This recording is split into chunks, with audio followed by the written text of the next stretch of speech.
The night has come, it's cold and losing.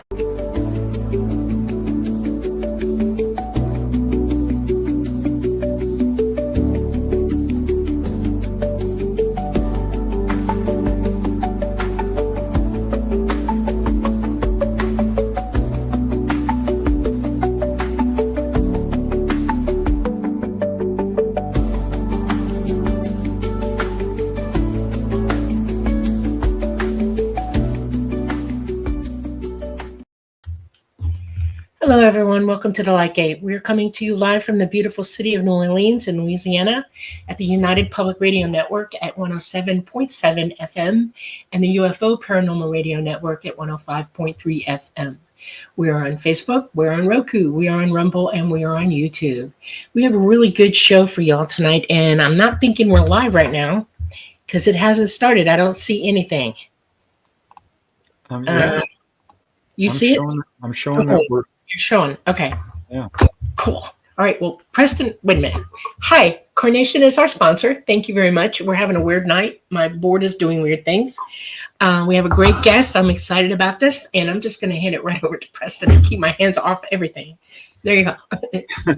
All right. I'm just confirming that we are, in fact, live. Oh, yeah. Okay. Patsy says, yeah, we're good. Okay. So, awesome. Okay. Hold on a second. Let me pull up my right screen because I popped over. There we Okay. Okay.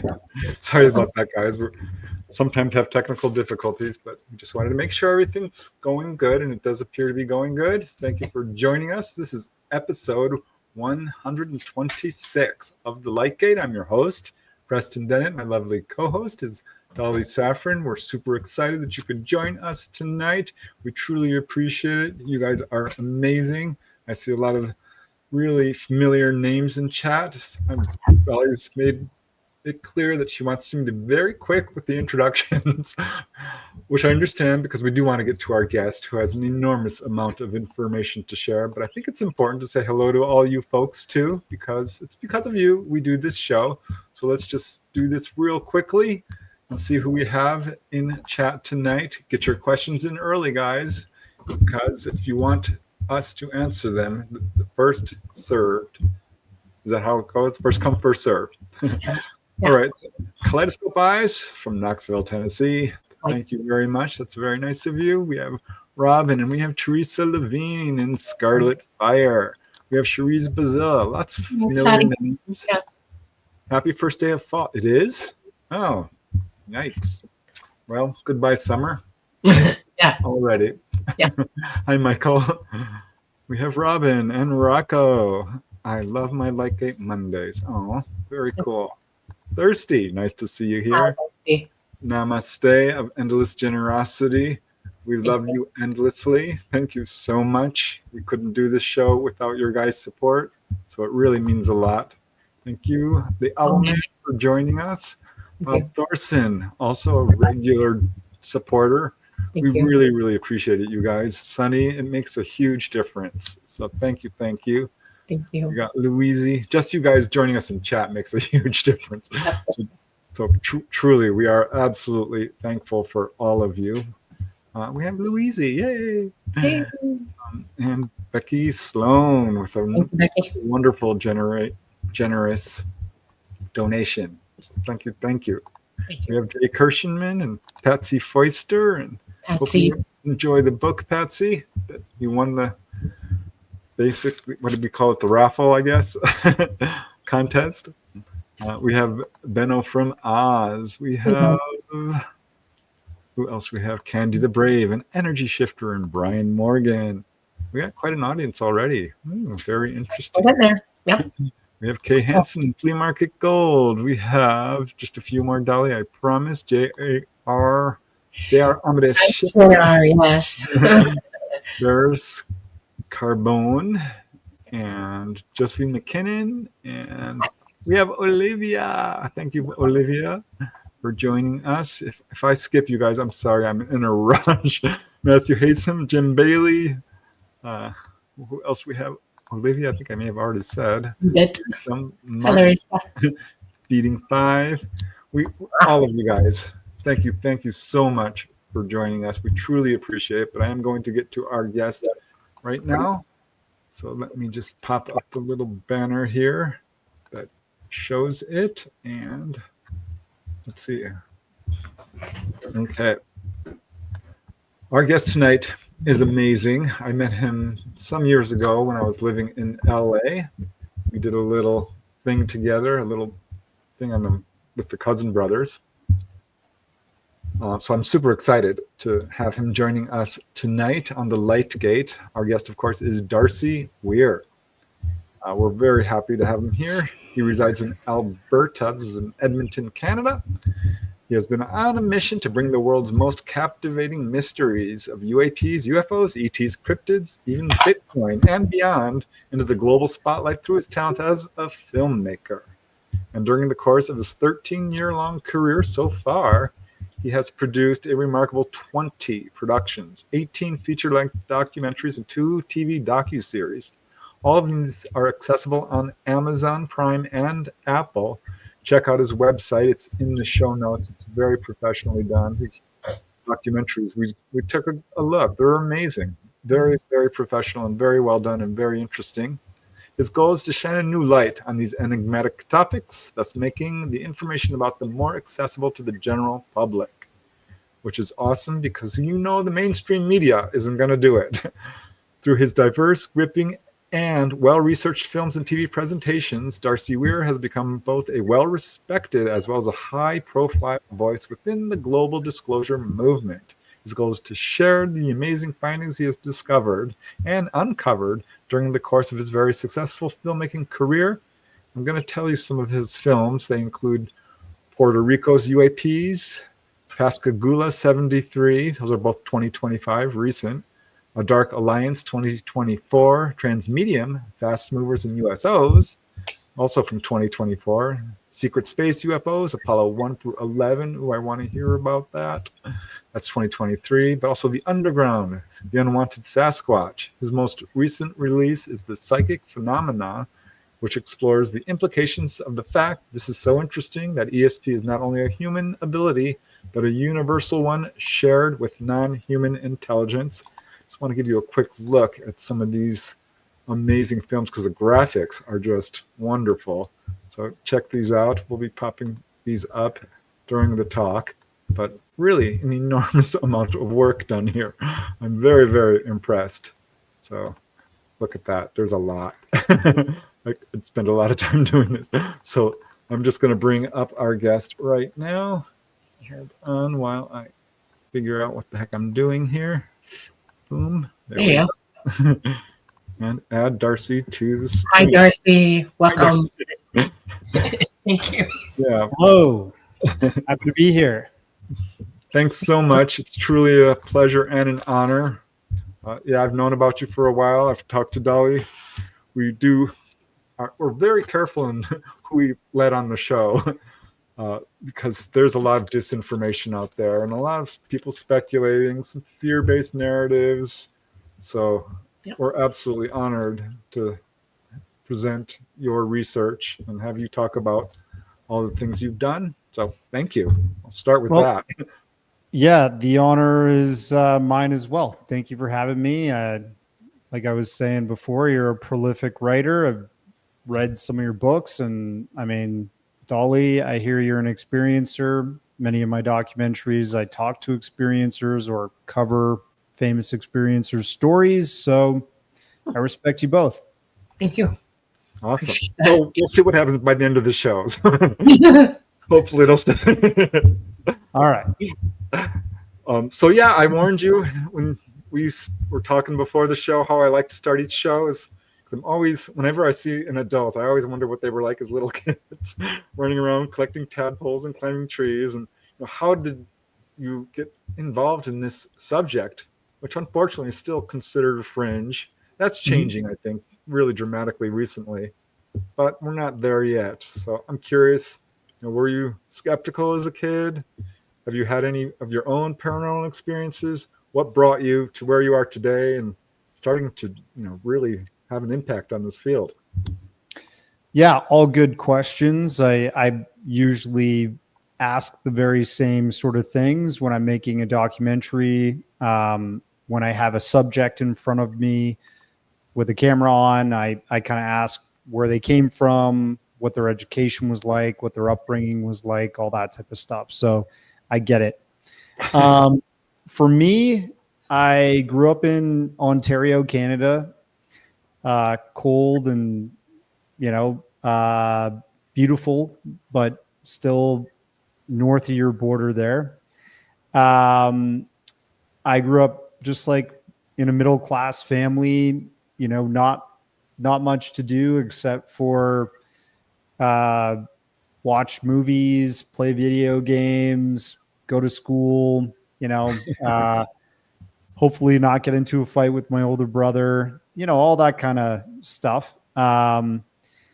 And I've always been very inquisitive. I would say I've always had a curiosity for things like monsters and things that are on the fringe. And, my parents, they allowed me to watch horror movies and stuff when I was really young, and I'd have night terrors and all kinds of stuff like that. So, but sometimes you are exposed to something that's shocking, and even a horror movie as a kid can be considered something like an ontological shock, right? Because you're not aware of the possibilities, right, of reality or possibilities of, I guess, evil or badness in humanity.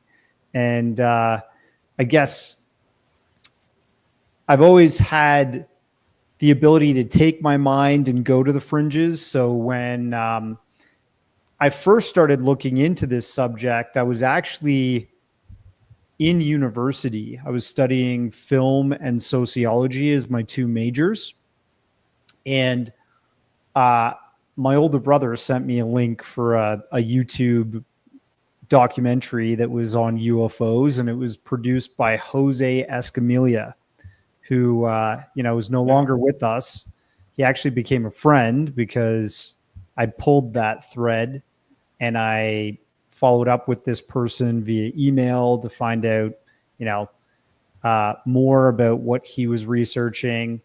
And we ended up becoming just online friends. And eventually, fast forward, I graduated university. I'm working like a 9-to-5 job. And I had that film background, but I'd never really fully utilized it to make a full story. And when you study sociology, which is like the study of the social patterns of groups of people, rather than psychology is just the individual mind, it's like the group mind. You get exposed to a lot of documentaries in that education. And I knew that a documentary is something I eventually wanted to produce, but I just didn't know how to. And I was living abroad. I was actually in Australia in 2012. Oh, wow. And previous to that, I was in Vietnam for a year.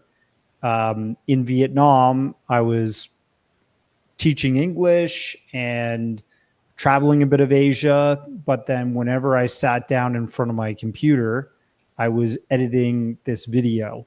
And the very first documentary that I ever produced that was in the UFO genre was The Underground, which is a story about Phil Schneider and the possibilities that deep underground military bases are all around the world, and possibly their use cases, which is facilitating clandestine research, housing exotic technologies, maybe non-earthly technologies, and maybe,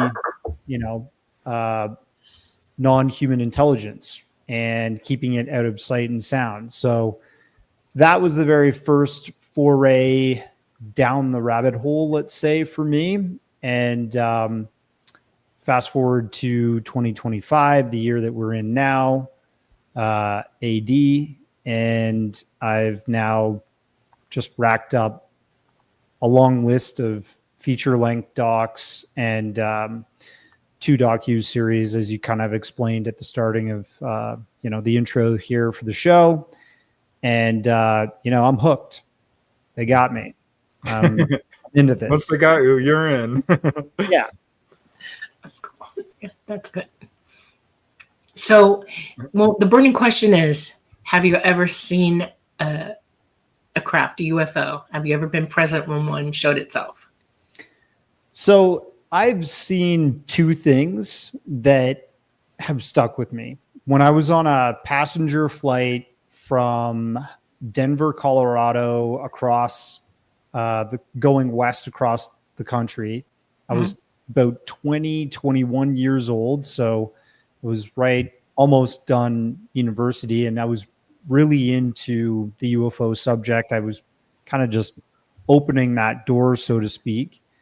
As I said, I got into it when I was in late university. I used to sit in the window seat a lot, and I don't do that anymore. I don't know. I'm paranoid about radiation, but I'm sitting in the window for good reason, actually. Just saying. Yeah, I know. It's like every time you take a flight, it's like an X-ray or something like that hitting your body, exactly. Right? Yeah. So I sit in the aisle seat these days, but I'm in the window seat. I'm young. I'm looking out the window, and I'm kind of thinking like, I would love to see a UFO. If they're out there, it would just be an amazing gift if I could have that opportunity. And I was looking straight ahead, as most people look, but then I looked up. And when I looked up where the stars would be, it was a daytime flight. I saw what looked like a metallic cube. And I panicked pretty much almost immediately because I didn't expect to see something like that. And I started to reach for this little Sanyo camera that I had. It was like a pocket camera at that time. And I powered it on. It's like little lenses kind of popping out.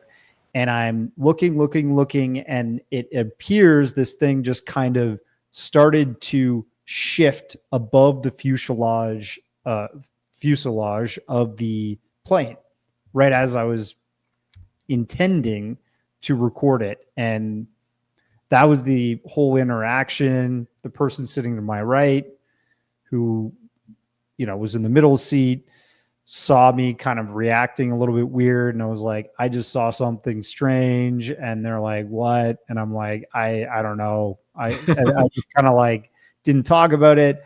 But that was like the first time I saw something. And then fast forward to when I was living in Australia.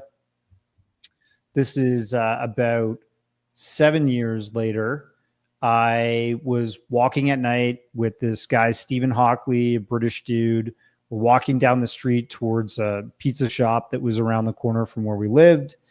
We're going to go get a slice, and we're talking, and all of a sudden this sort of like ball of light appeared pretty much over top of our heads, but way up in the sky, right? So, okay, somebody could think, oh, that's probably like a satellite or whatever. But the thing about this was it was a solid sphere of light. It went from basically our periphery above our heads to over the horizon within like 10 seconds. And it kind of did a zigzag before it continued on. Well, that's not a satellite. No way.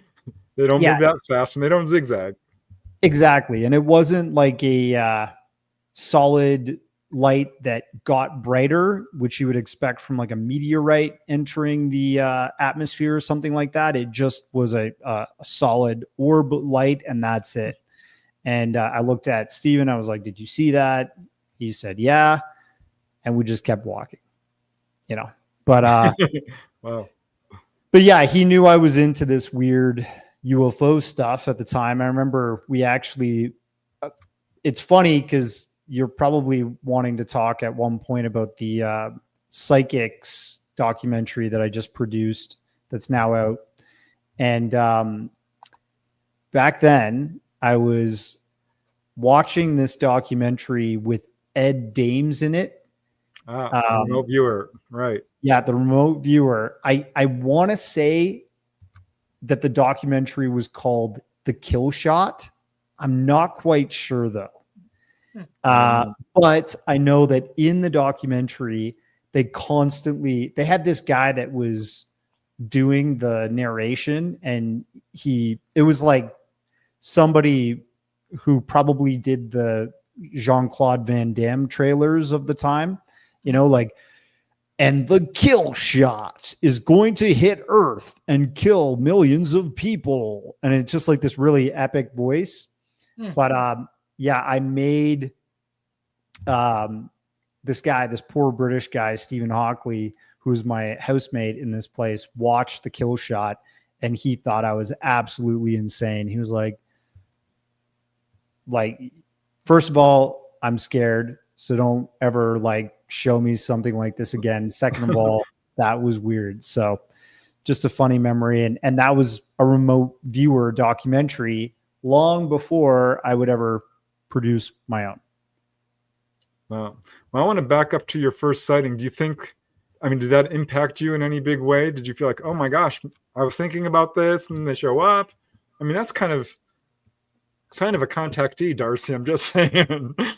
I mean, I have never done a CE5, and I don't really intend to sort of carry out that type of thing. I'm not very, I don't want to invite something that I'm unsure of, I guess I'm saying. And that was like a freaky thing when I was on that plane, because obviously once you see it sort of like disappear, or when I saw it disappear over the top of the plane, my first thought was like, is this plane going to go down? Like, well, what happens next? Like, that's not supposed to be there, right? So, yeah, I'm not quite sure if I manifested it or if it was just there already, but you know, your guess is as good as mine. Yeah, well, having interviewed a lot of people, I've heard that kind of story a number of times where people are thinking about it or talking about it and like, wouldn't it be cool? And then one shows up. So I don't know, because it's a very brief conversation we've just had, but I think it's probably significant. You never got it on film, right? No, I didn't. Before you could get it up and running. Yeah. Only in my head movies. Okay. Which are the best ones? Yeah. The second one in Australia was, what color was the light? White. White. Okay. Yeah. I mean, if something's zigzagging, that's a dead giveaway. That, I mean, it's possible, I suppose, it could be reverse engineered. But what year was that one in Australia? Would have been 2013 or 2012, I think. Okay. Do you know what direction it was headed in? East, west, north, and south? You know? I was walking in South Oakley, which is a suburb of Melbourne. Mm-hmm. And I'm not quite sure which way it was headed. I mean, it could have been anything. I'm very bad at like that sort of thing. I use Google Maps to like go down the street. Yeah. So it wasn't at high noon. It was more like like what position going down from high noon was it in, heading toward the horizon? Well, it was completely dark at this point. So it was winter in the Southern Hemisphere. Okay. And I just know we were walking down a hill and this thing kind of appeared and then was just over the horizon. Okay. The way that we were facing. So it was directly overhead and then it moved. Okay. Yeah. Wow. Okay. I think it was heading that way, and we noticed it because it was a brighter light in the completely dark sky, right? Yep. So we noticed it when it entered our periphery overhead. It wasn't like it just was there, stopped, and then went. It was heading that way. All right. That's- And it was that's my bigger than interpretation. normal. It was bigger than if you saw, like Jupiter in the sky. It was bigger than that, right? Yeah. Nice. It was probably lower than a satellite, in my opinion. Okay. So what started to get you really serious about the subject? Like, I'm going to put together a real professional film. And I mean, how did that all roll out? Because that's a difficult thing to do.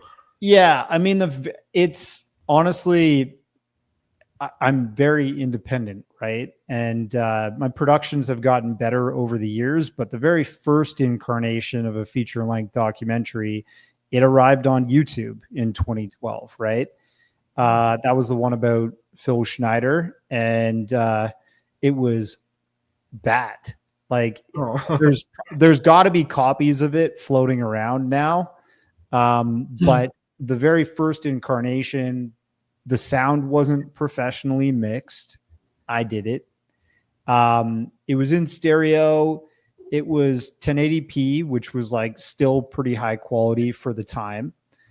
I had fades and brought up images and panned and scanned and all that sort of thing for the first time in my life. And I spoke to Phil Schneider's ex-wife, Cynthia Dreyer. I recorded that call, and then had like a pan and scan scene over top of that while she narrated Phil's story and her relationship with him and his death and the autopsy and all that stuff. It had Richard Sauter, who wrote 3 different books on deep underground military bases, and good books. He poured through, I think like one of them's Hidden in Plain Sight, which is really cool. Same name as Ross Coulthart's book, believe it or not. And Richard Sauter let me interview him while he was living in Peru. And, this was, so I was in Vietnam interviewing a guy in Peru, and I was recording this with like, I think I had a speaker for my desktop computer that was playing the sound of the person speaking, and I had a recorder in front of that. So this is long before screen capturing video calls and stuff like that, right? And I recorded Cynthia's call, Phil Schneider's ex-wife or late wife, in 2009. So I was working on this story for a little while, and then I released it in 2012, right? Wasn't the greatest, but it racked up 4 million views almost. Nice. On YouTube. Wow. In the OG days, that was like pretty big. And then I didn't make my next documentary until 2016. And that documentary, I had the ambition to go to a professional distribution company and get that onto platforms like Amazon and, Apple and the usual sort of streaming suspects. And that one was a complete departure from UFOs, still on the fringe, but it was a Bigfoot documentary. Oh, wow. Yeah. Well, up in Canada, you got all kinds of Bigfoot stuff going on. Yeah, definitely. Is that the Sasquatch Among Wild Men? Is that? So Sasquatch Among Wild Men, believe it or not, was actually the second one. The very first one I made in 2016 was called The Unwanted Sasquatch. Oh, all right, here it is. Oh, wow. I see it. Let me pull that up. And yeah, there it is. Unwanted. Why? Yeah, I recognize that picture. It's part of that film. That's so unwanted is like an old English word, and I've been like raked through the coals for using that word in this Sasquatch title. Really? Yeah, well, because it's like it means like something scarce or not, hard to find or unacknowledged sort of. It has that kind of connotation. Mhm. And then Sasquatch is the Canadian version of Bigfoot. That word has roots from the 1800s. This guy who actually lived on a native reserve in Canada on the West Coast in British Columbia. His name was J.W. Burns. And this white guy living on a native Canadian reserve was speaking to the peoples, learning about their oral tradition, their totem and all that type of stuff. And the Stahelis people, who are a indigenous tribe there, told the story about a Sasquatch, and he mispronounced it and called it, instead of the Sasquatch, he called it the Sasquatch. But it's the same story. It's about a upright ape that's living in the woods that, they tell the kids, don't go deep in the forest alone. It might take you, all that sort of stuff. And it's part of their tradition and their story. And it's where I started with that sort of cryptid. And believe it or not, Dr. Jeffrey Meldrum allowed me to interview him for that doc.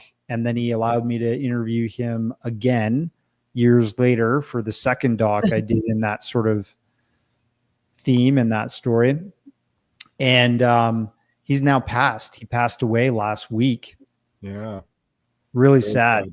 Great guy. Like, honestly, salt of the earth. One of the nicest guys you could ever meet. Yeah, that's the second one. And there's Dr. Meldrum on the front with the other fellows that I interviewed in that story. Wow. Yeah. Meldrum is a true pioneer. He's really one of the first. He was a primatologist, right? Or an anthropologist? So he was like the head anthropologist. He had a lab that he ran at Idaho State University in, I think it's called Pocatello is the city. And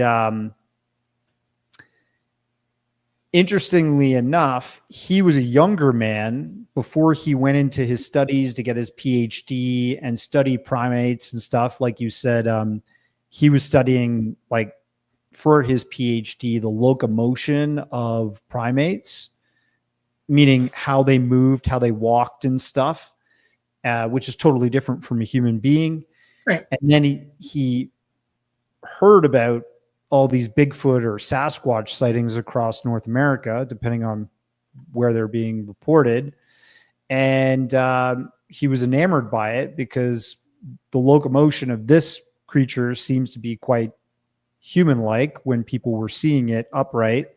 And then, footprints were left. So he would look into the foot pathology and all that type of stuff and realize there's something there. So the guy who really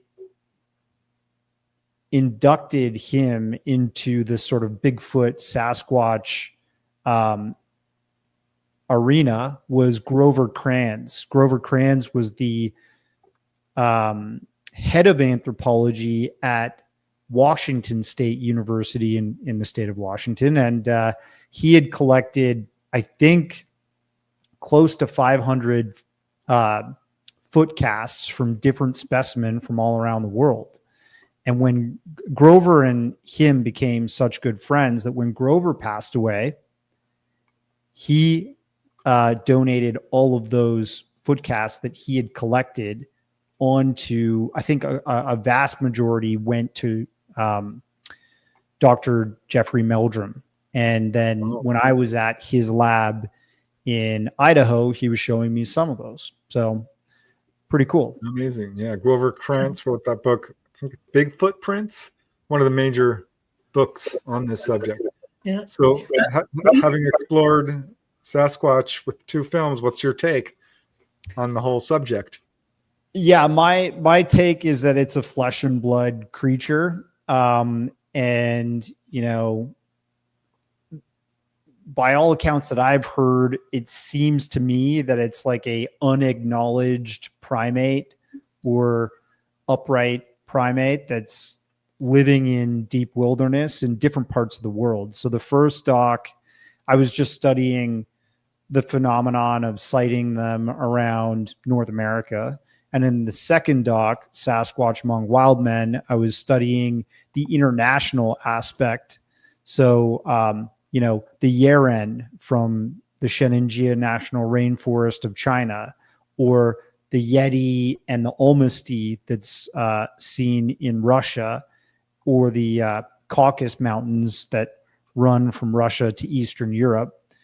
And then there's all kinds of, you know, the Orang Pendek and all kinds of what we would consider to be like relic hominids, like almost monkey men that have been seen by different cultures and tribes from around the world throughout history. So that's what the wild men is a reference to. Yeah, I got pulled into Bigfoot research at some point, kind of reluctantly, because I'm thinking, you know, this might be real and it's a can of worms. Don't want to go there.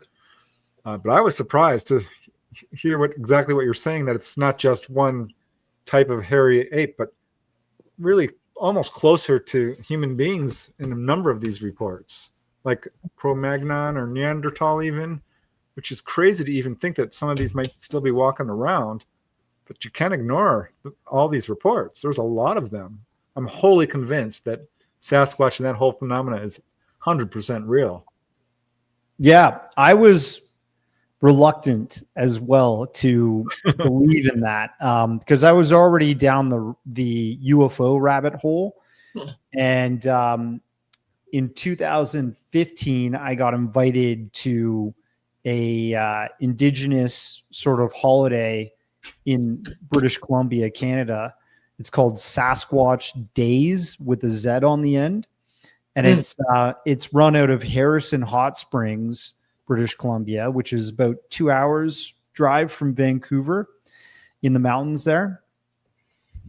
And essentially I arrived, I ended up speaking with Bill Miller, who is one of these old guys that's now passed as well, unfortunately, and another guy named Thomas Steenberg.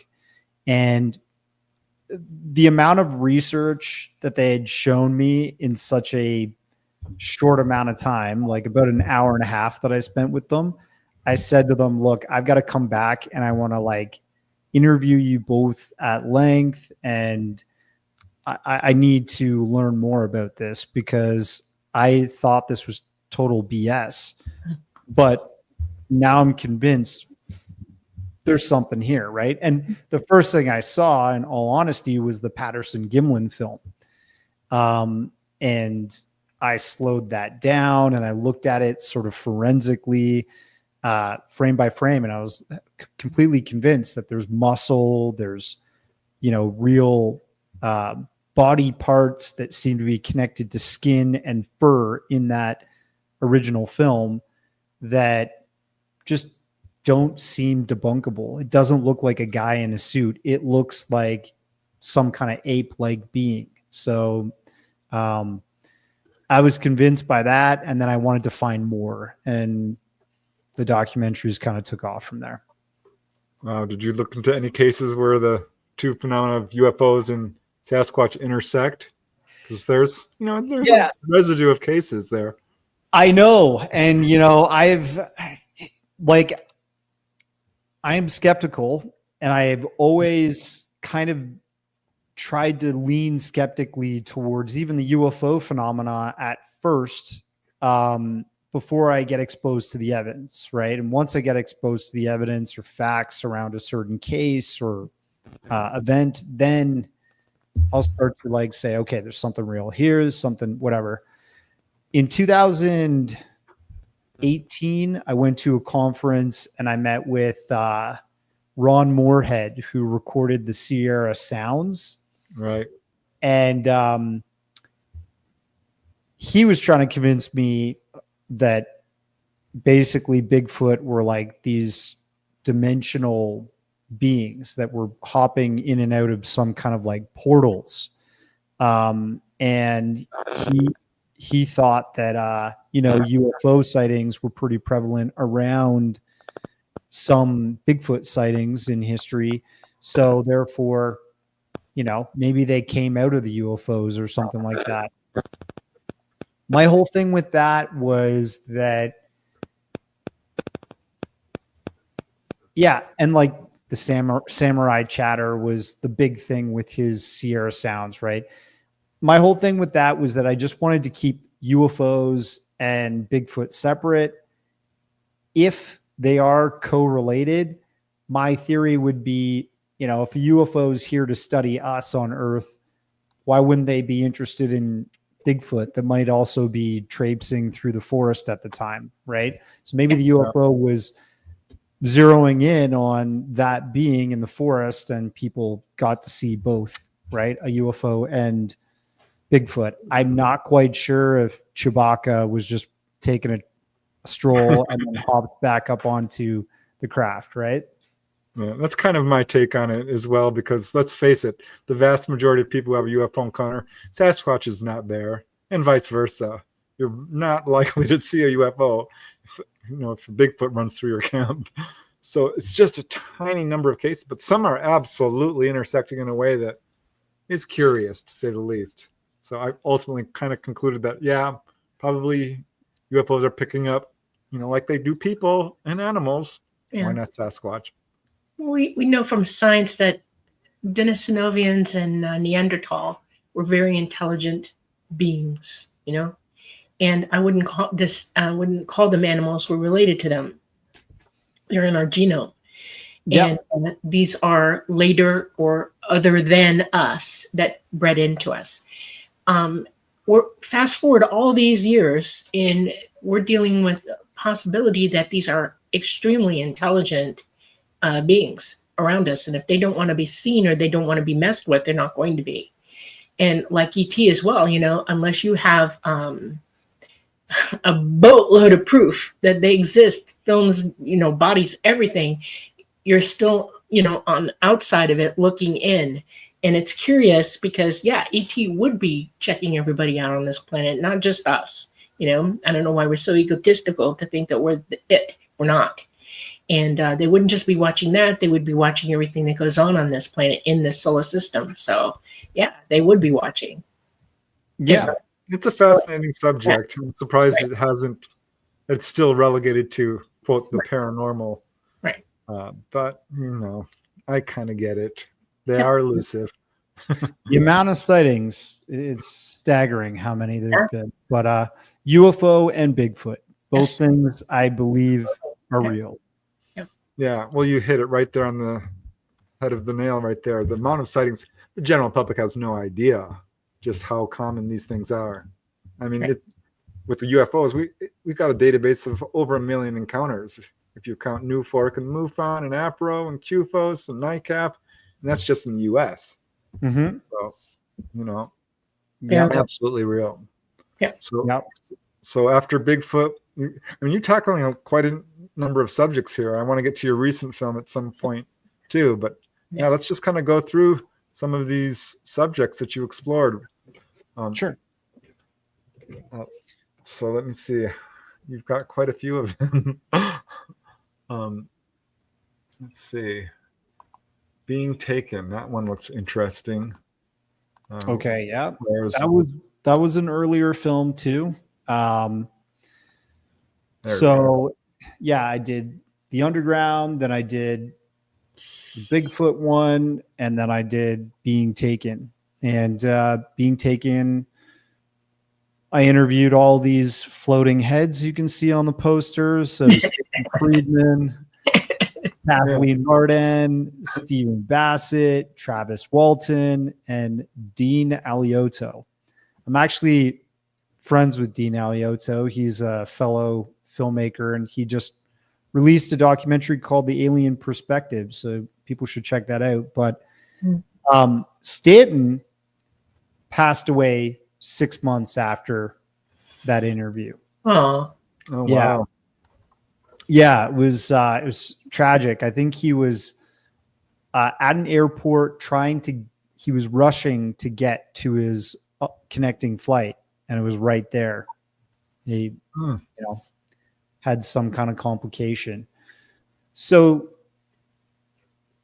I wanted to talk about the abduction phenomenon and just make a documentary that kind of discusses the history of it, what people have said, the skeptical side, how it's interpreted online, and who better to talk to than Travis Walton, Stanton Friedman, Kathleen Martin, and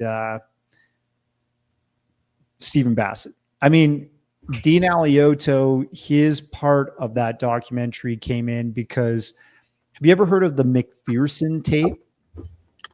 I don't think so. It is a found footage horror film. And for over a decade, people had seen the McPherson tape and thought this family really did get abducted. But it was it was an independent film production, right? Oh, okay. I think I may have heard of this. Yeah. So Dean released that independent found footage horror film.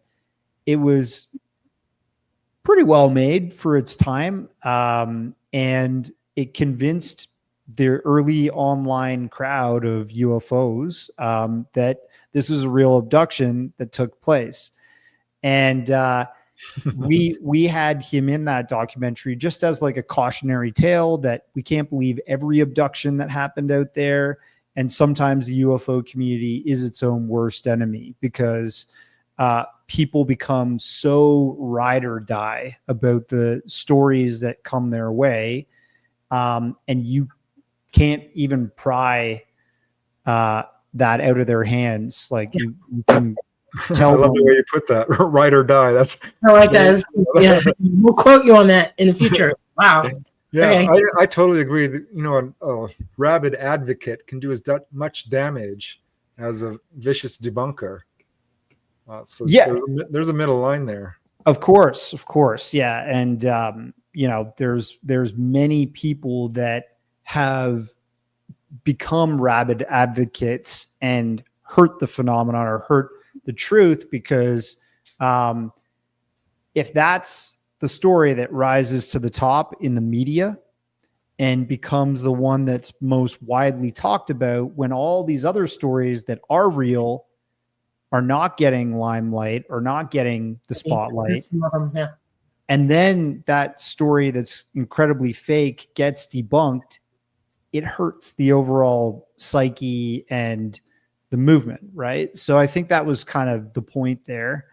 And we cover the history of the abduction phenomenon. And I know you've covered a lot of that with your books, Preston.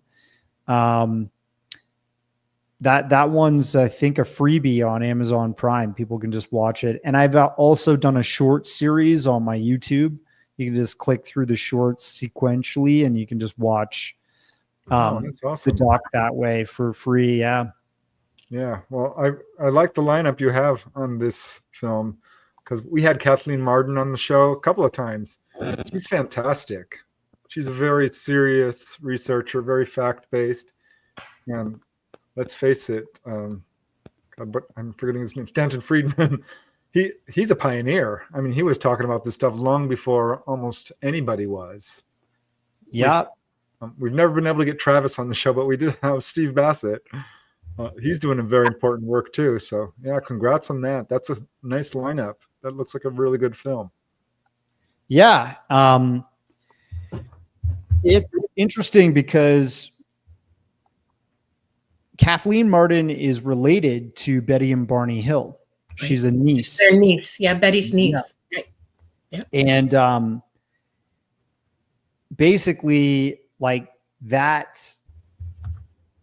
side of the story, the sort of backstory to their relationship and how they were as a couple after the event, all that sort of stuff, is something that gets factored in the documentary. That was great. They also cover the debunker sort of side of things. Like her and Stanton found letters between high ups with the Air Force and Philip Klass, and they were basically hiring him, cutting massive checks to represent and debunk this subject in the press publicly. Yeah. So we discussed some of that side of things. So it was, really great to have their testimony. And then also Stanton being a nuclear physicist, right, by trade, and his sort of explanation of UFOs and how it had to be real. He actually came to the Betty and Barney Hill case and found out all these intricacies to it that made it legitimate. So that was cool, to see this OG guy actually think that the abduction phenomenon was real. Because for a long time, seeing a UFO in the sky was okay to discuss in the public within the UFO community, but anybody who discussed being like a contactee or an abductee were shunned and often treated like they were crazy. So even today, still, that's a problem. It's still a problem, I know. So, and I mean, with my work, I try to highlight some of that, and say, look, there's got to be something real here, but there's also some stuff that's probably made up. So it's a bit of a mix of both, right? Yeah, it is pretty much, it like any phenomenon, there is always a spectrum of understanding and truth going on, and then disinformation, and it's difficult because there are too many people putting information into the system without considering what it's doing and how to bring it forth and present it and make sure that it gets to where it needs to go. That's what I say. No consensus among ufologists. It should be different. Yeah, which should be hard to get to. Information should be available to everybody. 100%. Yeah, I agree. And I know you have a story connected to them, Dolly. So, that's powerful and people should hear that, right? Another story that I covered with Philip Mantle, a British researcher, was the Pascagoula incident, Pascagoula 1973, which is just called, the doc is called Pascagoula 73. And Calvin Parker, Charlie Hickson. But, if you see that doc, there was like dozens of witnesses to the UFO phenomenon around that time. It's just these men describe being taken on board a craft. Not many people, other than also Maria Blair and her husband, but many other people just saw stuff in the sky that was strange and, reported it to the police and so on and so forth. So that was a fun documentary, and that was a docu series that, we cover that whole history of things and all the articles and all the reports, and the Coast Guard got involved, the Air Force got involved, the police were involved, right? So I think it was a credible case, and it was a pleasure to work on that. Yeah, I think it's one of the most credible cases out there, especially when you hear that police tape where they, hid the tape recorder under the desk while the two are in the station. Oh, yeah. Trying to trick them, which of course actually just proved their case even more. It's absolutely fascinating. And I'm sure that year, 1973, I think it was David Webb wrote a book, The Year of the Humanoids. Oh, yeah. That was an incredible year, almost designed to sort of bring awareness to this subject, because the amount of cases was awesome. Yeah, I actually show that book in the documentary, funny enough. Like we show how just in that time there was this UFO flap going on. There was also many of these experiencers seeing these non-human intelligences, walking around. So pretty cool. And I think, again, something happened that year that was, worldwide, shocking humanity. Yeah. Well, here's another one that looks really interesting to me, because I honestly think that humanoids is really the forefront, the cutting edge, the heart of the phenomena, for lack of a better word. These are the kinds of cases where we get much more information than, say, studying sightings, Yeah. which are certainly interesting. But these are the kinds of cases that have so much pay dirt to them. So I'm happy to see that you did another documentary on this. So how did this one come about, and what is this one? Yeah. Explore? So that one, it's a little bit of a mishmash of things. I had Jaime Maussan in the film, and he talks about all these cases across the Americas, like Mexico. I think there's a case in Costa Rica and like some other places that people took pictures or took video of supposed non-human entities. And we just explore those stories that were covered in that area of the world with the Jaime Maussan man himself. I filmed it in Mexico with him. Very cool. Yeah, he's a nice guy. Actually, he came over to my house once to film me. So I'm like, wow, that's taking the extra step. So yeah, I've met him. He's tireless advocate of this phenomena, working very hard to get the information out. Yeah, awesome. Yeah, I did quite a few with him. I did like the crop circle one, humanoids. What else? Yeah, I see some of Worldwide UFO. Worldwide UFO mysteries. Trying to think what else. I'm trying to find them here. But you don't even have to show them. But like that's, here. that was all him sort of narrating. There's the crop circle one. A history of, yeah. How in depth did you go on that one? We went as in depth as we could. We covered, the phenomenon of the wheat almost seeming to lie down without any damage. Mm-hmm. It almost seemed like steam was bursting out of the nodes of the plant, as if it was boiling. Yeah, microwave energy or something being emitted to, compress them and make them lay down. I think it was James Levingood or something that was right. Dr. the Levingood. I can never remember his first name. But. Yeah, he ended up he researched the soil and found that there was metal spheres that were in a higher amount that were sucked into the stalk of these plants whenever these formations were made, and higher levels in the soil than normal. Yeah, we covered the disc that's Chibolton crop circle, where you see this like alien gray head inside. Yeah, it's an answer to a question they put out. Yeah. Yeah, absolutely. They answered. Yeah. We covered all that sort of stuff. We just kind of covered the history, because all the documentaries should be kind of a history of things chronologically. And then you talk about people's theories and stuff. And Gary King is in that. He's a friend of mine who's from the UK and still to this day does boots on the ground walkthroughs and research of crop circles when they show up every year, every season. And really great guy, funny guy. He's got lots of stories about Jaime if you ever want to ask him.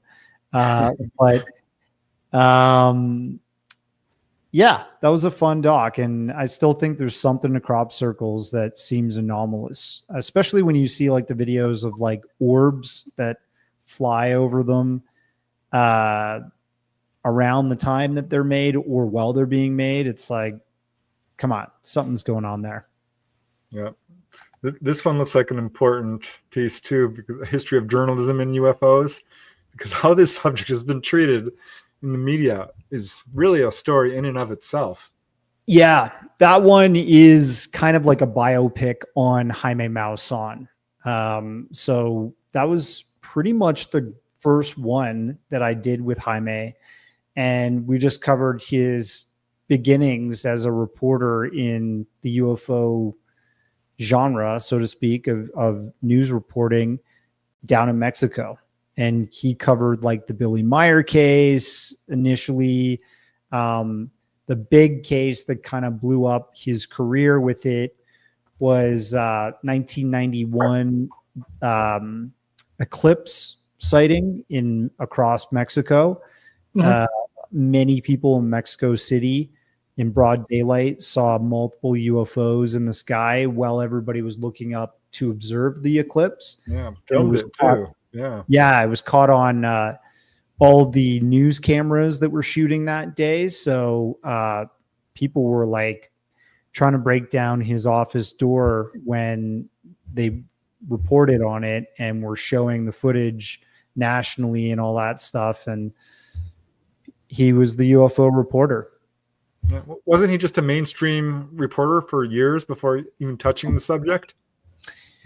Yeah, he even did. He worked as a 60 Minutes reporter, believe it or not. Yeah, that's what I thought. Covering news stories and beats there. And then he ended up going full bore into the UFO stuff. But even with Tercer Milenio these days, their news channel, Jaime's news channel, is broadcast. I think it's on TV Azteca in Mexico, and they have like 2 million viewers on live television per week, not including like, streaming and YouTube and stuff like that.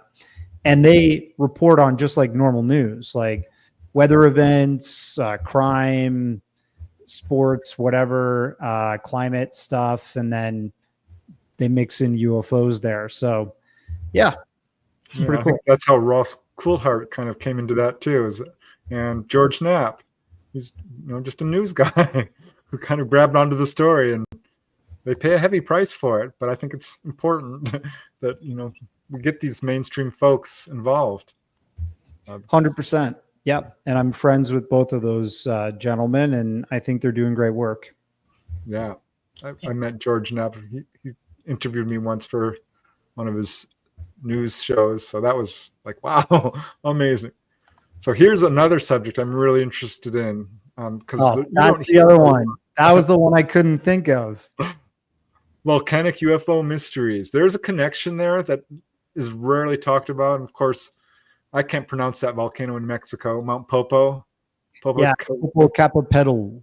Okay. In English, it's Popocatépetl, but if they hear me say that, they're like saying and that. I'm like, okay. I just call it Mount Popo. Yeah, a lot of people just call it Popo, which means something else. So what did you find out in that film? Or did you just talk about Mount Popo mostly? So, well, we talked about Popo because Jaime, like the government of Mexico set up cameras at the mountain of Popo just to constantly observe it because it is an active volcano and because it's quite powerful. If it detonates, like if it goes cataclysmic, it could kill millions of people. There's a city or town right by it, and then the largest city, Puebla, is not too far away, and it could even kill people there, which is, 2 million people.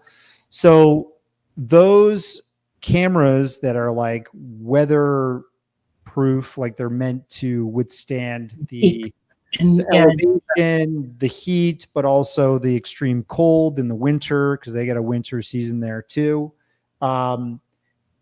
Those cameras are set up to record 24/7 in those sort of elements. At night, they capture in FLIR, and then during the day, it goes back to color. And they've caught all kinds of strange UFOs, kind of like seemingly entering the volcano, exiting the volcano, kind of going all around. And we cover that, but we also cover the fiery Colima volcano that is out to the west of Mexico. And that was a really interesting event where broad daylight, while this thing was detonating, this object that looks like a classic disc or something shaped similar to that, kind of like a in between a disc and maybe a sphere. It enters the ash cloud and then goes through beside the volcano and then goes off into the sky. And a news crew was recording that event, and then Jaime reported on it. So we basically just pieced together all these interesting UFO cases around active volcanoes in Latin America. There was one in Costa Rica. There was one in I'm trying to think where else, but I think 2 at Colima. And yeah, we just covered all that in a feature-length doc, and it's cool. Did any of those scientists out there communicate with you guys about speculating as to why there might be UFOs flying around out there during those times? Has anybody tried to figure that out? Well, Jaime speculates that maybe these UFOs were like siphoning energy off of them so that they didn't go cataclysmic. No, that's I would absurd. guess that they're monitoring, the seismic activity. Actually, we're in pole shift, that, and our electric guidelines around the planet are now crazy. Our magnetosphere is impacted by it. We don't have the same kind of electromagnetic cohesion around our planet that we've had before. And volcanic activity is directly related to that, as well as what the sun is sending. And well, that makes sense, because all the lightning that you see around volcanoes as well. So if ET is monitoring all the volcanic activity, they're also monitoring everything that goes down below it, above it, and around it magnetically in our planet. They're watching our pole change. They're watching what's happening to us, and they're gauging literally up until the minute they left what we're looking at in the future with this pole change. And they're scientific in nature thinking. They're advanced. I mean, think about it. A highly, highly advanced civilization is watching what goes on here. And it's not mumbo jumbo or mystic magical stuff. It's pure science, literally. And it's related to us as well because we live here. And it is amazing to me that more people don't come out with ideas like that or try to show forth, instead they speculate and they're taking energy and, trying to stop it. I got news for you. Any physicist will tell you this is a planet in a solar system. Okay. And it is what it is. We're in the 3rd dimension, and this planet and our solar system and our sun are going to do what we're going to do in our galaxy. And there's no changing that or stopping it. And the only reason that it would be very, very interested in what's happening is they're gauging the process and they're watching it from a scientific viewpoint. Well, I think it's a legitimate speculation because we do see UFOs hovering over electric lines, and there's speculation there that they are scooping. Well, they do siphon electricity off of high tension power lines. Yes, they do, and they'll take it from lightning as well, but not volcanoes. It's they have batteries on board their craft, and they have to recharge every now and then. So that's an easy fix for that, but not a volcano. That is a seriously scary situation, even for them. And it's pure science what they're doing.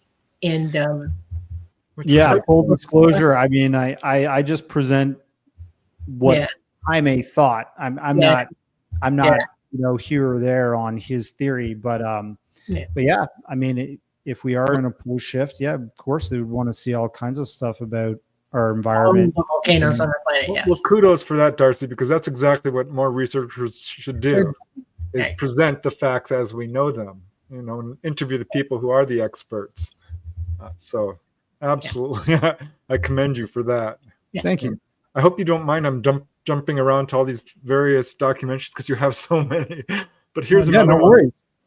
Cool, because this one also I found super interesting. Because we all know that we're going out into space, into the moon, and all the rumors swirling around the Apollo and Gemini missions with the astronauts seeing UFOs are clearly more than rumors, because some of these guys have flat out said, oh yeah, stuff is going on. I mean, Edgar Mitchell obviously is at the forefront of that. So what did you find out with your explorations of Apollo, the whole Apollo program? Yeah. So in this one, this is kind of like part of a series. I did the 5 documentaries about secret space UFOs. And the first 2 were in the beginning, secret space UFOs in the beginning, and secret space UFOs, NASA's first missions, because the first missions would have been X-15, which were kind of like these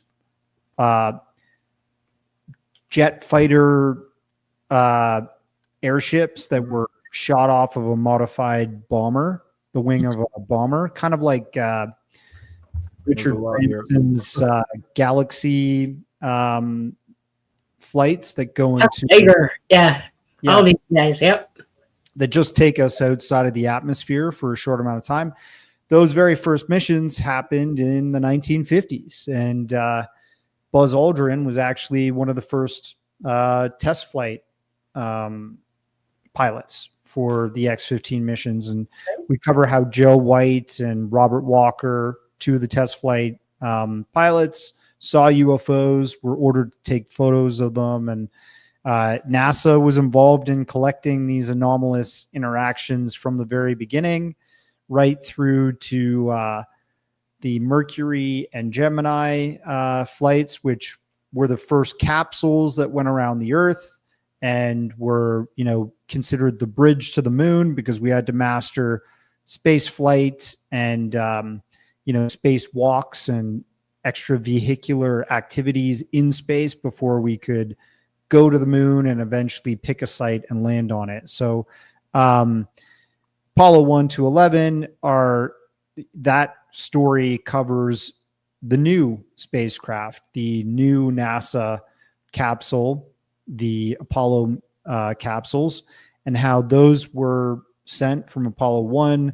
That one, obviously, John Grisham and the other 2 pilots died. Yeah. They didn't make it. They burned on the pad, unfortunately, but we covered that. And then we cover how every capsule after that did their missions successfully, that were out in space with humans, and they often took pictures of strange things, DAC motion picture footage of strange things. And in the transcripts that my friend Carrie Martinuke, another fellow Canadian, recovered from the Apollo Lunar Surface Journal and through other sources when they first published them online, because they were just then declassified. We poured through those transcripts where the pilots or the crew members of these capsules, when floating in space, are discussing the things that they're seeing outside of the windows. And they, by all accounts, seem to be anomalous sightings of things, right? And so we look at those conversations and we isolate the anomaly conversations in the transcripts. And we also just discuss the scientific missions of each, like what they're doing, what they were testing, how they were like building that bridge to the moon to eventually land on the moon for Apollo 11. And then, of course, we cover the strange things they were seeing on the lunar surface, taking pictures, taking DAC motion picture video from Apollo 8 right through to 11. And we show that and discuss it. Wow. So here's kind of a companion piece to that, I would imagine. Yeah. What does NASA and the military not want us to know? Well, I think they, first of all, the worst kept secret is that we're not alone in the universe. And I think the other thing is that there's stuff out there in our own solar system that seems to be ancient and predates us, and might be, still partially functioning, partially, in my opinion, crude, and like structures on the moon and things like that. Yeah, that stuff's on the moon. There's stuff on Mars or on moons of Mars. There's all kinds of speculation that I think is there. That the Phobos monolith. The Phobos monolith, and also the Phobos. In the beginning, we cover like the Phobos missions that were the two satellites, Phobos 1 and Phobos 2, that were sent by the Soviet Union's rocket city, space missions. And both of them, one of them got lost. It just kind of malfunctioned. The second one took a photo of a UFO around Phobos before it was basically blasted out of the sky. And the Russians released that to the West. They basically reported like something anomalous has happened with this encounter in space. And so NASA didn't follow up on it, and they never took it seriously. But obviously NASA was encountering weird stuff in space, and they were not. Yes, they did. Don't ever believe they didn't. Yes, they did. Knows all of it. Yeah, I find that comical every time somebody says that. NASA keeps deny. Not true. Not at all. Yeah. Yes. Stanton Friedman said NASA stands for never a straight answer. Never a straight answer. There you go. Yeah. No, they know. 100%. Okay, I want to get to your most recent one pretty soon here, and we'll get to some questions because I do see a few people have popped up questions. But this is really interesting to me because there's all these talks about triangular UFOs, and Dolly is very clear on the point that if it's triangular, it's probably ours. Yep. And here we have the TR3B, which is getting all kinds of attention. So I'm really glad to see you've covered that. Yeah, that was a fun one. Just a little history trip down, test flight memory lane, and then kind of just talking about the possibilities that we reverse engineered some of this tech, and the TR3B is kind of a larger version of that reverse engineering exploitation, an ARV, right? So obviously the name got outed by Edgar Rothschild. Really? Wow. Edgar Rothschild Fouché. Sorry, Edgar Fouché, who we can verify he actually worked at Area 51. And there's a photo we put out in the documentary that shows him underneath a F-117 that's being worked on. So it was interesting that he came forward in the 90s. He was actually doing lectures and saying, hey, these TR3B, these black triangles are real and they're ours, and they've been testing them, and they're saying that they're alien craft or something if people spot them. But they're 100% ours, but they are reverse engineered tech from possibly some unearthly origin. So cool story to cover. Yeah. Here's another one. Now, one of the reasons we wanted to bring you on the show is because we're doing the Shag Harbor Conference. Yeah. In October, the beginning of October next month. So there's still time for people if you want to come. 10 days from now. Yeah. Yeah. And I believe this is what you're going to be talking about, if I remember correctly. Yeah. Actually, so that is the first incarnation of the documentary, which for whatever reason got denied on Amazon Prime and a bunch of other platforms like Tubi TV, which usually take my films. It was pretty unfortunate. With this doc, I re-released it. It's actually just free right now on my YouTube if you want to check it out. I'll just drop my in the comments there for your folks to go check it out.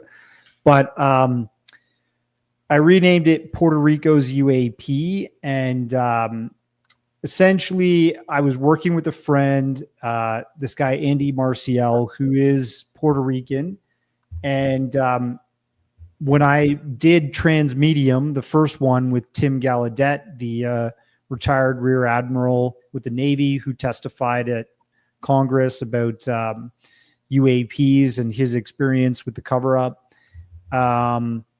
Essentially, yeah, that one. So I did that. I interviewed Andy Marcial while making that, and we kept in touch, became friends. We discussed doing a follow-up doc together in Puerto Rico, where he was born and raised, because he, as an experiencer, saw his very first UFOs out there. And he's convinced that the island is highly anomalous and that something's going on in terms of cover up and repeatable cases that constantly emerge out there. Right. So for 6 months, we kind of worked up the story, and we ended up reaching out to Jorge Martin, who's the very seasoned journalist in ufology for 40 years. He's kind of like the Jaime Maussan of Puerto Rico. Well, I don't know if he'd like me to call him that. Maybe let's call him the George Knapp of Puerto Rico. Anyways, he communicated with me. He said, hey, would you like to meet the guy that leaked the 2013 Aguadilla footage? And essentially, like I said, yes, I flew out there. We met with many different witnesses. We had a great time covering the stories that were coming from there. And the documentary was made. So it's now, I just put it for free on YouTube. If somebody wants to head over there, they can check it out. And some of my trailers for other films and stuff. And yeah, I think Puerto Rico's definitely got some stuff going on. Yeah, yes. No doubt. It's very, very active there. And I think our governments are doing things there too.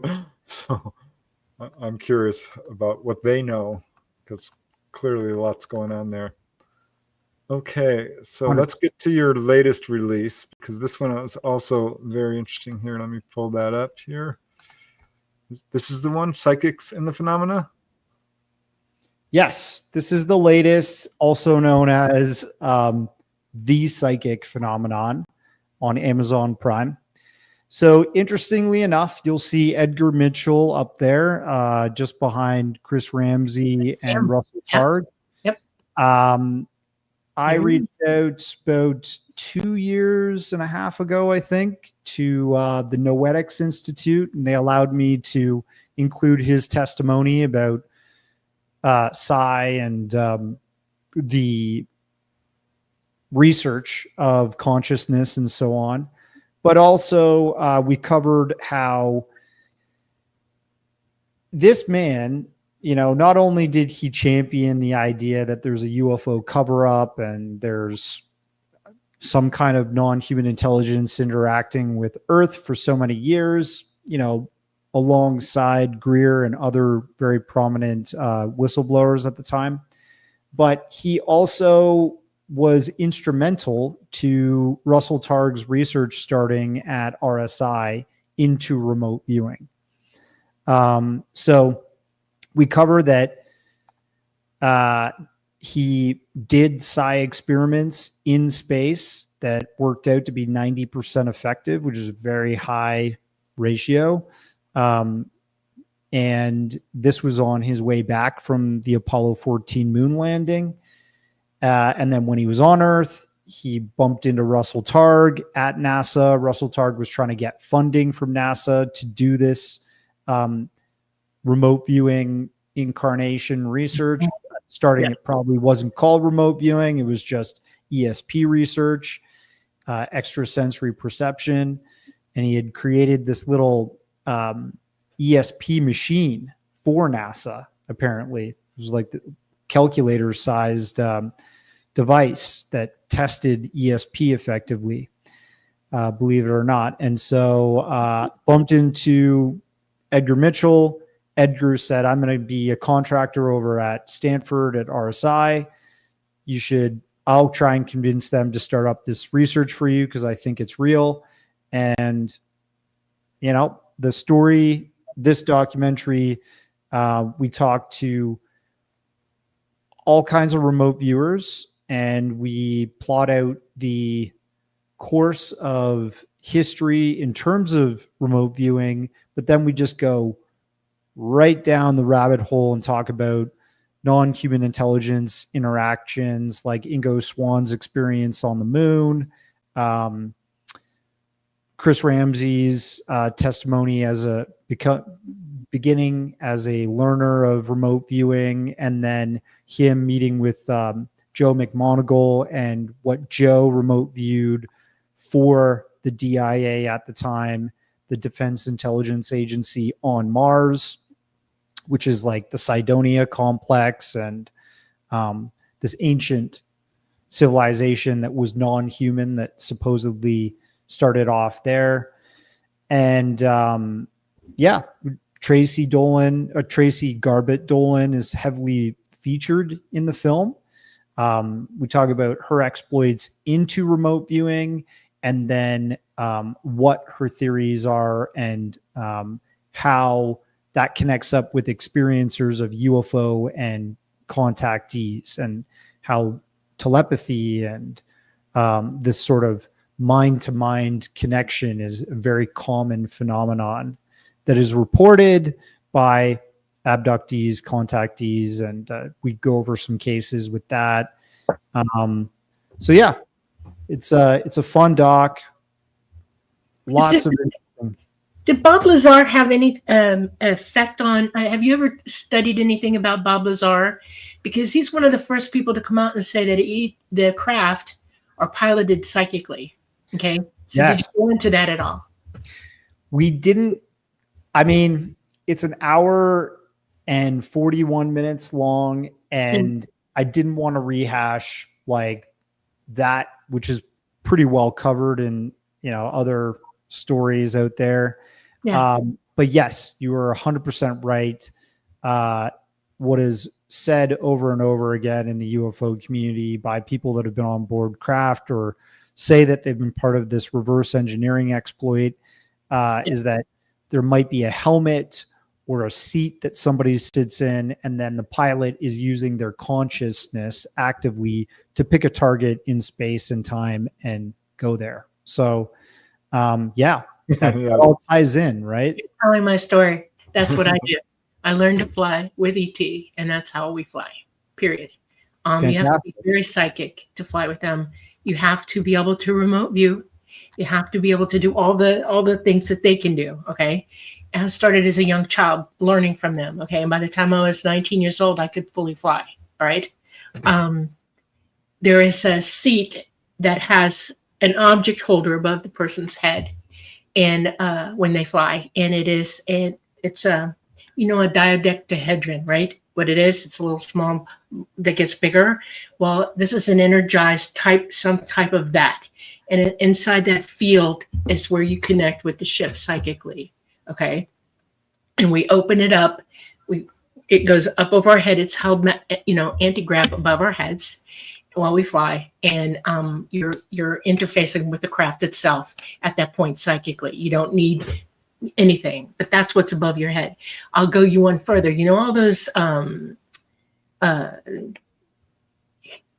hieroglyphs and all those rock stone carvings of the dudes with the purse, and it's worldwide. It's everywhere. Well, that's what's in that purse, is that dodecahedron, and all those guys with purses in their hands and either a pineal gland or something around their wrist are pilots, and that's what that's showing. Wow. Yep. Incredible. Yeah. Yeah. And I mean, yeah, I would have loved to cover that, and maybe in a follow-up doc I will, but this was my first sort of foray into covering so much ESP related stuff, and did my best on this part. You did very well, actually. You really did really well, because you went the governments knew that remote viewing was required. Okay. And they started early with that, very early. I mean, all the way back into the beginning, late 50s, early 60s, it was already going on. Russell Targ was already forming all those abilities with people and working with the government already by then, long before that. They were searching for people as young as 5 years old in this country back in the 60s who could do it. They were looking for anybody with any sort of amount of psychic ability. They were going through people like crazy trying to find them because they knew they needed it. And it just amazes me. I'm glad you did that. It's an opportunity to keep talking about it, you know? Open it way up, bust it wide open. Go ahead. I'm not kidding. I hear you. And I also hear that, the GATE program in the United States might have been a really good capturing program to find psychics and find gifted special ability children or teenagers that could be then siphoned through and put into programs like, something similar to Stargate, the Stargate program, to be used in the military or used in intelligence environments to these gifted people would be used as tools, right? Yes. No doubt our government takes the subjects seriously. They're absolutely looking into it. We know it. Yeah. What are you surprised if they weren't using it?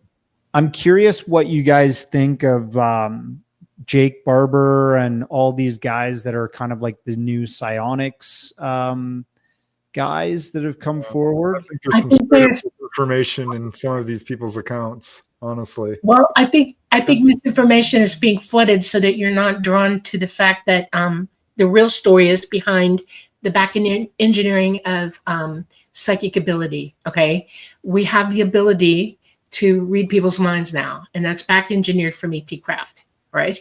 And they don't want you to know that because it's serious and it's already hugely mainstreamed into our society, and you don't even know it exists.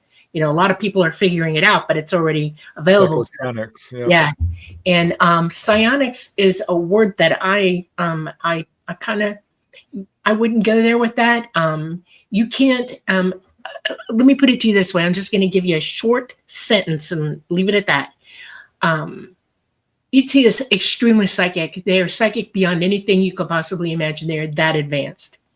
And you can't mess with an ET when it comes to that. They're already 10 times faster than you at it. They're farther ahead than you at it. And they know what you're thinking before you even think it yourself. That's how good they are at it. So goofing somebody into coming and showing themselves so that they can be blasted out of the sky is the biggest lie there is on this planet about ET. Don't believe it. It's not true. Okay. That's my main issue. Information and misinformation. Be in mic drop. That's crazy. Okay. Right. Okay. I get that logic. That makes sense. Like, how could it be an effective crash retrieval program that they're like goading or luring these UFO if like the occupants or the intelligence behind the UFOs are so superior, they would never even allow that to happen in the first place, right? I guess exactly. That's I'm going to take you one step further than that. It might help you understand it a little bit better. ET has not been in our solar system since 2022. They left. They can't be here. Our entire solar system is going through an electromagnetic current sheet in our galaxy, which is a normal thing to be doing every 12,000 years for us in our system. And it's caused all our poles to change, the sun as well as all the planets. And while this is occurring, our magnetosphere is down. So coming to our particular planet in particular is dangerous for them. They started crashing in the 50s. It got worse and worse and worse to the point they went, nope, we're not doing it for you people anymore. We're not going to keep up with you anymore. We're going to let it go. They are trying really, really hard to get you, humanity, not you, but humanity, to pay attention. And it's really hard to pay attention when you've got world governments that are so sure that you're not going to, they're going to stop you from knowing. And it is sad to me. While our magnetosphere is 40% down and our field guidelines are out of whack, they're not flying here, period, the end. Okay. And so long story short, this gives them an opportunity worldwide to paint ET in a different light. See what I'm saying? Oh, okay. It's a bit of a psyop. Yes, very much so. And so I'm just sitting here generally just watching it all happen and thinking, oh my God, how do you talk to people and make them hear reason and give them good science to back up research for themselves so they can understand the truth. And it's a hard job to be doing right now. Which is why your approach, Darcy, is right. Perfect to the subject. Exactly. I appreciate that. I'm just checking something over here on my monitor, just so I don't lose track of other stuff, but I'm listening as well. Sorry about that. That's fine. We do it too. You can see me moving my head around. I'm looking at everything right now. Yeah. There aren't really a whole lot of questions that are specific to what we're talking about. There's a few, and I'll pop them up in a second. We're going to have to make you a regular coming in so they get to know you a little better and start really figuring out what you're talking about, So here's another one, the Men in Black. When you're talking about Men in Black, are you talking about the government agents or the more spooky type of Men in Black? Mainly in this documentary, we are illuminating the government agent side of things. We interview Richard Doty, who basically says he was a Men in Black for the Air Force Office of Special Investigations. We talk about the history of Men in Black sightings with Richard Dolan, going all the way back to the Maury Island UFO encounter in the 1940s. And the individual who saw that with his family and his dog got hurt, killed, I think. He was basically threatened by a man in black at a diner, like soon after. And we just kind of kept covering cases that were prevalent UFO cases in history. And I think the one that we talk about are more like spooky Men in Black was Albert Binder. I think his name's Albert K. Right. Binder. And, he was covering the Antarctic sort of side of things and started this UFO community, started this fraternity for researching UFOs internationally. And Mike Ricksecker talks about how he had an encounter with creepier Men in Black, more of like a paranormal version of them that just materialized in his house and said, look, you can't do this anymore. We don't want you talking about this subject.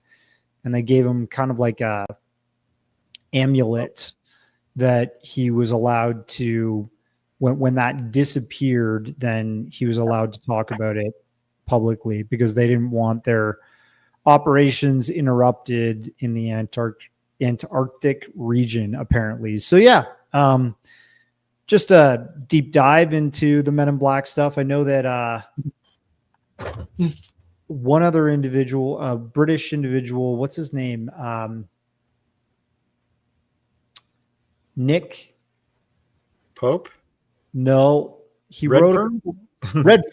Yes, I reached out to him. I did want him in the documentary to talk about the more paranormal stuff, but he was unavailable. So I did not get that more of the paranormal cases covered, although I read some of his work.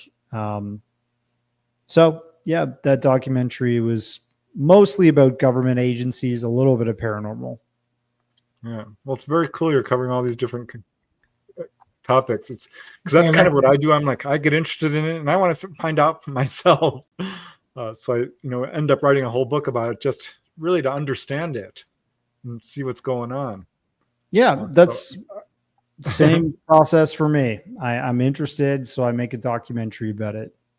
All right. So I'm going to start going through some of these questions, and I apologize because none of them are fully on topic. But that's okay. Benno from Oz, Preston and Dolly, are there any reports of hairy alien species? Yes, there are some, certainly. It's not what you think, though. They're different ethnicities among ETs. They all have the same genes that we do. We all dime out differently. We all have every gene you have in your body is every gene they have in their body. They just, you dial a roulette wheel and it all comes up differently. Some of them are like cat-like. Some of them are dog-like. Some of them are bird-like. Some of them are interesting. Most humanity's mostly only seen a couple really, really had interactions absolutely with, and this would be the Anunnaki, and they go all the way back to before Babylon and stuff, and they actually had wings, and they still do, and they're huge, and they had red hair and blue eyes like we do. That's where we get it from. They interbred with us. I know there's a number of cases in South America where they encounter short little hairy humanoids. Yeah, I don't know. I don't know about this. I've never seen one or heard of it. That's I'm not gonna comment. There's a number of cases. I will Are you say. talking about like the Aloosh? Not sure I've heard of that. No. I've heard of. Yeah, I'm not like I know that there was one UFO encounter where this man took a picture of what looked like a hairy silhouette of like a hairy humanoid on like a mountain ridge, and it was like while a UFO was kind of parked near the mountain. I don't know if you know about that case, Preston, but I think that's one.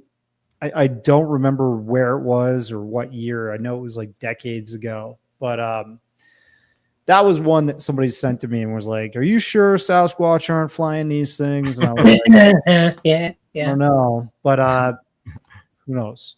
All right. Well, here's another question that might be a lot more along the lines of something you might have an opinion on. Having looked into the whole Bigfoot. Yeah, I know, 100%. I mean, there's fighting amongst the UFO groups as well. Yeah, there is. Let's talk about that sometime. I mean, which speaks to what Dolly is saying. Let's reach a consensus at the very least, because I think. Yeah. Why can't we all just get along? I think it is human nature for people to become part of a group.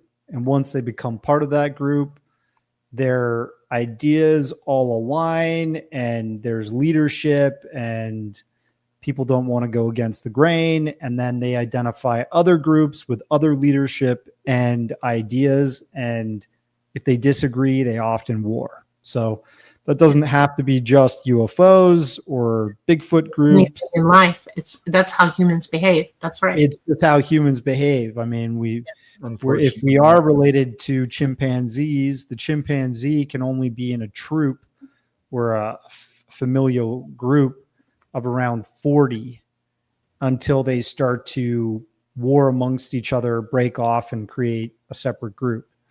Humans, obviously, we can be in a group of thousands and hundreds of thousands and millions, which are the cities and towns we live in. But we are killing each other here and there and warring amongst each other. And then we war with other nations and countries because we like to war in bigger groups. But I think with the Bigfoot groups, I mean, yeah, interestingly enough, when I was talking to like Bill Miller and Thomas Steenberg, when I first met them, we talked about David Paulides, who's done the Missing 411 stories, right? And those are very, very popular in the Bigfoot / paranormal community, right? Yeah. These people going missing. Well, people may not know this. You can look it up, but David Paulides claimed that the original men who found the Patterson-Gimlin footage that recorded it, like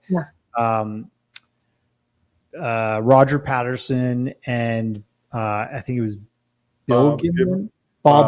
Yeah, Bob Gimlin. And then John Green was a Canadian that flew in to the region of Northern California at that time to research. So David was part of a Bigfoot group that claimed that that Sasquatch, which was Patty, nicknamed Patty because it was a female, was